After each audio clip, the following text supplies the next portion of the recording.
questions that I heard yesterday from people that I was speaking with is, like, is this a different moment? Is this a different moment? We've heard so many interesting comments. We heard Akimi just talk about how social emotional learning, if you don't do that, the academics aren't going to come together.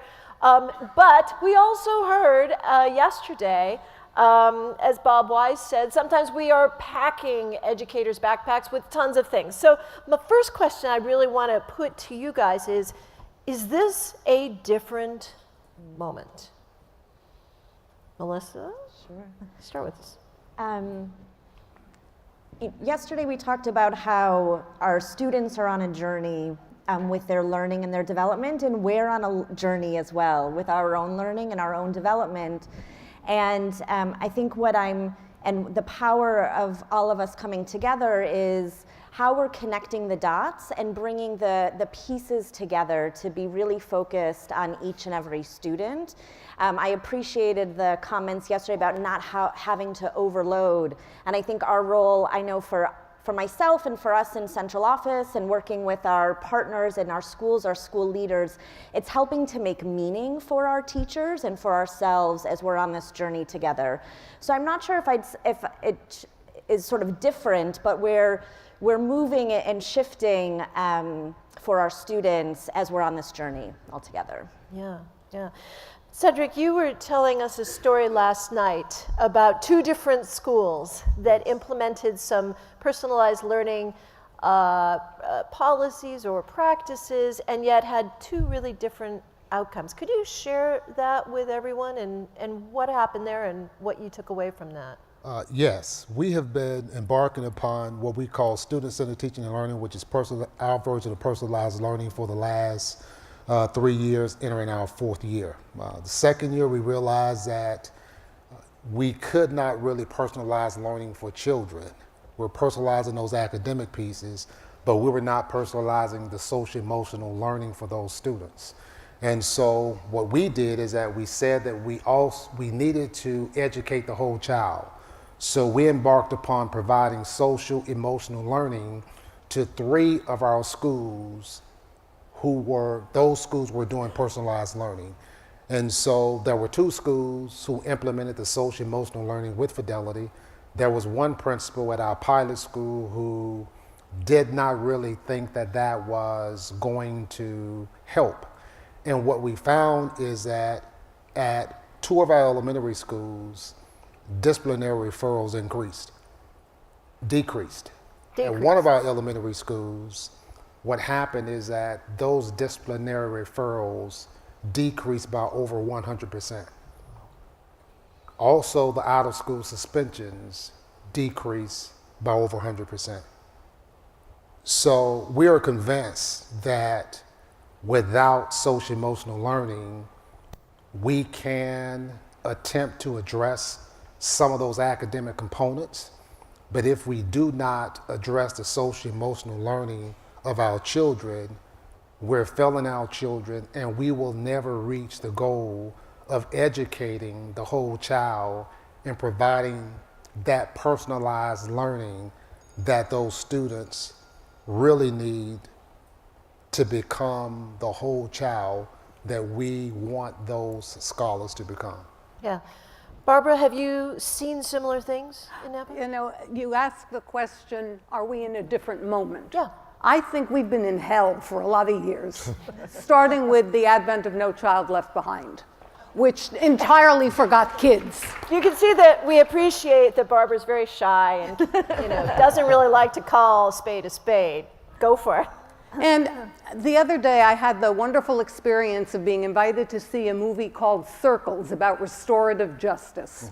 And this took place primarily in Oakland, and it was at the Ralph Bunche Continuation School. So you met all of the individual kids, and they're dealing with everything from my mother's a prostitute, my boyfriend is prostituting me, now my mother's angry about what my boyfriend's doing, we may be homeless, we don't have enough food, all of those issues. And then the filmmaker shot a table with a pile of textbooks, geometry, history, science.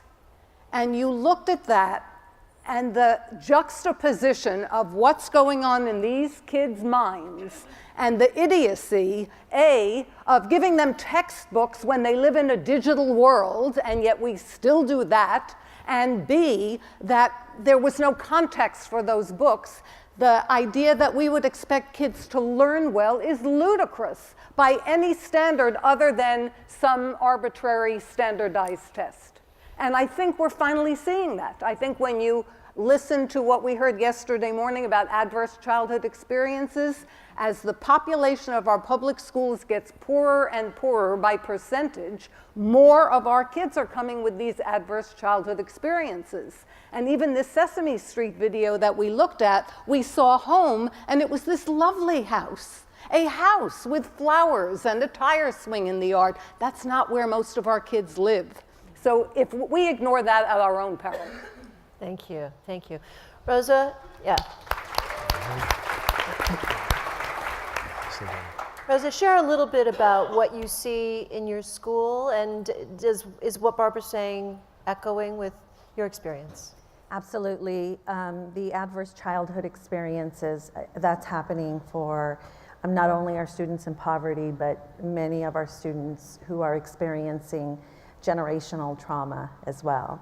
That's an important piece that I think we have to think about and keep in mind. And say a little bit more about that, generational trauma. Generational trauma, if your parents grew up in poverty, experienced racism, abuse, emotional abuse, any of those items, it impacts the way you raise your kids. And so those students, those children are also growing up with a lot of negative experiences. And so the trauma continues, and we do see that. And you asked earlier, is this a different time? I think the answer really is yes and no. I think for many students, especially historically marginalized students and families, this has been happening for a long time. And right now, our political climate adds another layer that is really stressing families out. And so I have been doing this wonderful work in education, I'd like to think, for 25 years, and I have never seen the needs that we have now. And it feels that without that piece, as you mentioned, history, geometry, that doesn't matter. What we're doing at our site in Lawndale is we've partnered with USC, the School of Social Work. And our district has invested in a full-time social worker at every school site. And yes, right? A shout out to our Lawndale Elementary School District. And I don't know what I did without that support. I don't know what our families did without that support. This is our third year, and we now have a culture shift, because we went from a culture of you don't talk about that at school, you handle those things at home. Are you going to report me or report my parents? To self-advocacy. We have students who are self-referring in 3rd, 4th, and 5th grade. We have parents who are seeking supports for themselves. And it has completely changed the outcomes at our school, not only academic, but the behavior support, the office referrals, all of those pieces have been impacted. And not only do we put a Band-Aid on things, but we are looking for that long-term support. How are we proactive so that we are able to support our students, our children, as early as possible? So I want to come back to that, because I suspect that many people would love to know, wow, how can I do that in my school and district? So we're going to come back to how that actual connection happened. But I want to come to Derek for a moment too. We've actually managed to go so far for almost 24 hours or so in this conference, and the word technology has come up occasionally, but not that much. But Derek, can you share a little bit about, is there some support out of technology for addressing some of the questions, the issues, the challenges that we have as educators, that our kids have in dealing with the world too? Only if I have the rest of the afternoon to talk about it would be great. So, yeah, I mean, technology can provide an enormous lift. So yesterday we heard Bob talk about the fact that the backpack is full. Well, we have access to technologies today that we have not seen, unprecedented access. We have AI, we have machine learning, we have data points up to our ears. I have a highly developed database system in Charlotte, but it's all lagging information at this point in time. We really need to start to use this data to predict outcomes. So about 4 years ago in a previous school district, we did a study on students around social, emotional, and whole student learning. And we found that if you were a particular race and a particular socioeconomic background and a particular type of student, that you had a 95%-ish chance of being suspended through your high school career. I mean, that was unacceptable. But until we had those data points, we didn't know this was happening and couldn't do anything to fix it. So I think the why now is really, from my perspective, we have access to information that if we unpack that information and start to make it actionable, we can see real change around whole student learning. Anybody else want to pick up on that? Melissa, what are you guys doing in San Francisco? Sure. So there is a lot of power behind technology, but it also needs to be for the right purpose and the right intent. So always coming back to the why. You know, as the technology people, you know, oftentimes technology is the last thing that we talk about because it's understanding the student, the interactions between the student and the teacher, the conditions and the culture that you're looking to build in your school, and then how can the technology facilitate and enable that? That's the sort of process that we go through. And then I think the other piece, yes, in addition to the data and information and how we're using it, you know, what we're also preparing our students for. I mean, I will say that is something that is different. The jobs, the skills, the competencies that they're going to need, we can't even predict what those are yet. So how are we enabling students to be flexible and adaptable and use technology in ways that help them and help build those skills? That's where there's real power, and that's what we're looking at within SFUSD. We have our a phenomenal cohort of pre-K-5 elementary principal and school leaders here with us, and these are the questions that we're asking. Shout out.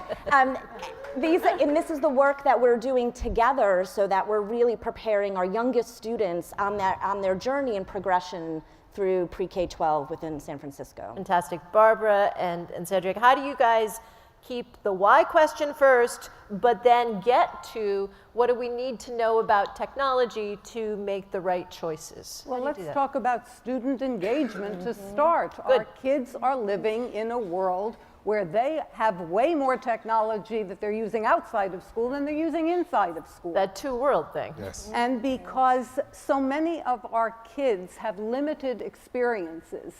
One of the teachers in Napa told me once, we have mostly pedestrian families. And fool that I am, I thought she meant ordinary. She literally meant pedestrian, they don't have cars, they've never left Napa. Our kids have not been across the bridge to come to San Francisco. Wow. Through technology, we can take them there. They haven't been to the beach or the mountains. We can take kids to outer space or under the sea. This is what's going to get kids excited. You can't say, open your book to page 25, like my teachers did for me. Whatever they said I did, and I behaved myself and folded my hands. We're in a very different world. And if we're going to overcome some of the traumas that kids have experienced, we've got to give them something exciting to do. And we have this technology. So we just need to make sure that we are employing it, plus the possibility of every child will learn better if it's in a context that they understand. So with technology, each child can have a different context. How wonderful is that? Cederick, what do you? Agree with Barbara. I have a background in computer science. And so what we know is that we should always use technology to enhance what we're doing, never to replace. And the most important piece in that learning lab, in that classroom, technology can never replace the teacher. And so we have to teach our teachers how do they utilize technology to engage students, not put students on a device and allow that device to educate them, but how do we facilitate this so that we enhance the learning environment so that that technology can enhance the instructional delivery for our children. As Barbara was saying, is that we utilize this technology to also take students to places that they've never been before. We're also utilizing that technology for the social-emotional learning for our children. Most of our children, they come from environments where they can't receive the mental health that they need. And so what we've done is that we've developed tele-mental health for our students. So with that technology at the school site, our students can get the mental health attention that they need so that they can be productive in those classrooms. So we have to make sure that we utilize all of this technology to make sure that it benefits our scholars, benefit the children, and that is utilized in the right way so that, as I said, our scholars, our students, they become whole learners and they become those scholars that we all desire that they can become. But it starts with working with our teachers too, right? Rosa, maybe you could share a little bit about how you bring your teachers on board with this. Well, vision is very important. If you don't have a collective commitment, the word buy-in I don't like, I don't use, but if you develop a sense of urgency and collective commitment, just looking at data and looking at your students' experiences, you need to continuously go back to that. That is really your why. And vision is one of those things that we assume we all have in place, and it is the most challenging to continue to develop and grow with your team. It is not my vision, it is our vision and what we want for our students. And that includes our parents, that includes students, and that includes all staff. So you don't want to get the buy-in, you want to get that commitment, that intrinsic motivation. This is why we must do what we do for children. So you begin there and you consistently go back and revisit that piece.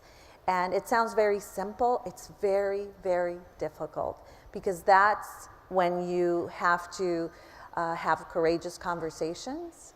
That's when you have to look in the mirror and assess what your beliefs are for kids or those kids and even that kid. And so that takes a lot of work and development, and it's work that requires everybody. So it's very collaborative, a very collaborative process. I'd love to ask each of you, I haven't prepped all these questions, so we're putting them on the spot. I'd love to ask each of you to share one real lesson, true lesson, that you have learned over the last couple of years, you know, in doing this kind of work. We've heard a couple of ideas, Rosa's point, which I think is really compelling, that it's not buy-in. You're not trying to convince someone. You have to kind of collectively come to a decision, which is hard. We've also heard a couple of thoughts about, are there creative ways of using technology? Cederick mentioning telemedicine, telemental health. Love to hear more about how that happened. But what have you really learned over the course of the last couple of years in doing this work with your teams? Derek? Oh gosh, so many things. Having come from private industry the bulk of my career and being in education for the last 6 or so now, just the fact that, as Rosa said, buy-in is not necessarily something that I can bring. Like in corporate America, buy-in was something that we brought through sheer will often. And you know, the CEO says do, and so you do. But in education, it's very different. So I think that buy-in or visioning really comes from, in technology, gaining an understanding of what the needs of our end users are. That's our teachers, our students, our administrators, and trying to find creative ways to unpack the backpack, to use Bob's statement the other day. You know, tools that help our counselors spend more time counseling their students. We've recently piloted a tool in Charlotte that predicts graduation for a student in 11th grade. So previously, the counselors would spend hours and hours and hours poring over data points, poring over different classes and making sure the credits have been properly earned. And all that time they're spending doing that isn't spent on supporting a student and their emotional needs and what their problems are at home, or anywhere for that matter. So by putting a tool in place that wasn't really asked for, but takes and adds hours of time back into their life, took that empathy and understanding of what the pain points were and how to go after it. And that's where I think technology can really be brought to bear in a district without looking for buy-in even. There was no buy-in needed on that. I just came to them and said, hey, run this report and you'll know who's going to graduate and who you need to go after to do credit recovery. And buy-in was instant. So. Melissa, what do you think? Yeah, lots of lessons learned along the way and insights. I think two that come first and foremost, building off of what we've been talking about, with that collective commitment, it's the ownership. There's then the individual ownership in the work and in the process, and that's with every stakeholder, students, teachers, families, principals, us in technology, and to help get that ownership, being empowered to be part of the design process. So we're not coming in and saying, this is the model that we're going to implement. We're designing that with our principals, with our teachers, through empathy interviews with our students. We really understand their thoughts, their needs, their reflections, and their goals that they have. And what happens when a teacher doesn't want to play ball? What do you do with the folks who are like sitting back? Yeah, there's always the folks who are sitting back. I think, so a couple of strategies, and it's, again, just as much as we're talking about personalized learning for students, it's a personalized experience for the adult as well. So finding those ways to connect and engage. So Barbara, you talked about engagement. It's engagement for us too. If we're a compelling panel up here, you'll be less likely to be on your phones and more, engaged in the discussion that we're having here. So finding those ways to engage. Sometimes some peer pressure work, so finding your champions in your school, teacher leaders who can help connect with their colleagues is one strategy. And then the last one that I would just say, I also think it's important with our students, we want them to have that aha moment, that experience where that light goes off. As adults, we need the same thing too. So how are we not just talking about what we want to see, but engaging teachers and principals and ourselves in the process so that we're learning it and then we can then help and model it. Mm-hmm. Betsy, I'm dying to answer that. Go for it. That's real for every site leader, administrator. You don't have 100% collectively committed to what's happening. And that's okay, that's the reality of any organization. I think it really depends on the work that you're doing around culture and climate, and what is acceptable and what is not. And when you talk about vision and culture, there's also an accountability piece that's uncomfortable. And that accountability piece has to come from everybody. It's not just my role as the principal to hold others accountable for the success of every student and every learner, including themselves.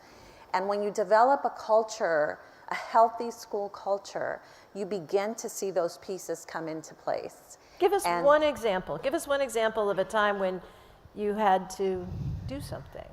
Well, it was my first year as a principal 7 years ago, and we had an educator who was, to be honest, loud and not friendly to children. And everybody had gotten used to that, was accustomed to the loud voice or whatever it was happening. People would just shut their door. I mean, talk about like literally shutting the door. And so this person was very experienced and was very connected to our board. And I thought, okay, do I ignore it as other people have done for years and years? Or do I sleep at night? And so it was a big risk. I had some conversations. Before I can hold anybody accountable, or we can hold each other accountable, we have to support. So there was this journey and system of support. And at one point, we both realized this is not going to work. And so that person chose to leave. But during the process, other people noticed that this was happening. And they got together and did a few things to try to support, but really hold their friend that they've worked with for years and years accountable. And it just warmed my heart to know that all they needed to know, that I too cared and was not going to let this happen. And so as a leader, a teacher leader, just remember what you say and what you don't say matters so much. And so people are observing everything that you do. And although I didn't talk about the issue because it was a personnel issue, you know, everybody knew. Everybody knew. And so when that changed, everything changed for our school. Yeah. And we're still in the process of creating a healthy culture. It doesn't end. It's like a learning community. It's ongoing.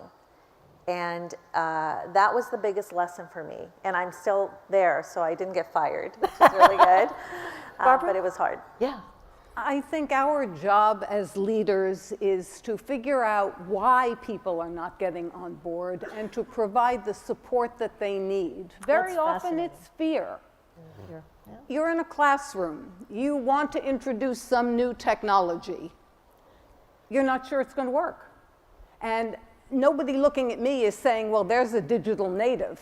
Right. So we have a lot of digital natives in the school, but not everybody in school is a digital native. And even the digital natives are great at personal technology, but not necessarily how to integrate it into schools because they don't typically get that in the teacher training programs. Right. Yeah. So what we need to do is model, support.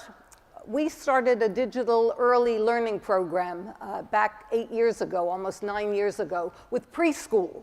Well, preschool teachers didn't think that devices for preschool children was a terrific idea. In fact, this was the posture of every one of them, and if they could have hung me, they cheerfully would have. So we did it very gradually. This was back in 2010, so everybody didn't have an iPad or know how to use it. We gave them all iPads and said, this is for you to play with. We're not asking you to use it in your classroom yet. And then you can play with it over the summer, come back, and then we'll introduce the app that we want to use. And then we're going to have coaches who can come in to your classroom, because every person in this room has been to a professional development that was fabulous when you were sitting in this room, and then when you went into your classroom, something didn't work quite right. And when you have 30, 40 kids sitting in front of you and it doesn't work quite right and you're not sure what to do next, you say the easiest thing is go back to the book because I always know I can open it to page 32. So we've got to have people in the classroom working with them. We've got to have the teachers coming together and sharing what went right, what went wrong, showing, demonstrating what went really well, visiting each other. And that means that we've got to free them up to be able to visit. We've got to have the funds to have a coach who can work with them individually and support them and understand it won't always be perfect and catch them doing something right. If today I took those same teachers and I said, I'm taking all the iPads out of your class and you can never use an iPad again, they would cheerfully hang me. Fantastic. Cederick, bring us home. What have you taken away from the last couple? As Rosa said, we have to, I think our jobs as leaders is to create an environment where people come to work, not because they have to, but they come because they want to. Mm-hmm. We have to also create that environment for our scholars. And one of the things that we say in the McComb School District is the first sign of cancer, we'll try to treat it, but we will quickly cut it out. Because if we do not cut that cancer out, and we're not trying to get rid of anyone, but we have to treat it first, but if that quick treatment will not work, we have to cut that cancer out because that cancer will spread and it will infect your entire organization. And so we want our leaders to hold everybody accountable, but we want them to hold them accountable in a nurturing way. Yesterday when I was sitting in the audience, I don't know if it was Jonathan, when he was speaking about the wildflower, talked about the head, the heart, and the hands. And I just had a thought. And I was at a conference once and someone talked about the head, the hand, and the heart. And our thought yesterday is that our scholars, our students, our children, they will not become better just as a result of them coming to our buildings. Their interaction and their relationship will be with adults in the building. And so that relationship with those adults in the building is very key. So I had this thought yesterday, is that I think that for the adults, we have to change their head in order to change their minds, to change their hearts, to change their hands for what they will produce for and with children. And so I just think that we have to make sure that we also focus on the adult, because nothing can replace that encounter. And our scholars, our children, our students encounter with those adults must be greater and better than any encounter they have had with anyone outside of those walls. That's fantastic. So again, the head, the heart, and the hand, both for our educators as well as for our children. This has been a fantastic panel. I think everyone should go up to Rosa and ask her how she worked out that deal with USC to get some social workers involved in her schools. It sounds like a fantastic thing. There are so many things that people have said. I hope you will hound these people and get a hold of them, because they have a lot to share. So please join me in thanking this fabulous panel, and we'll see you at 10.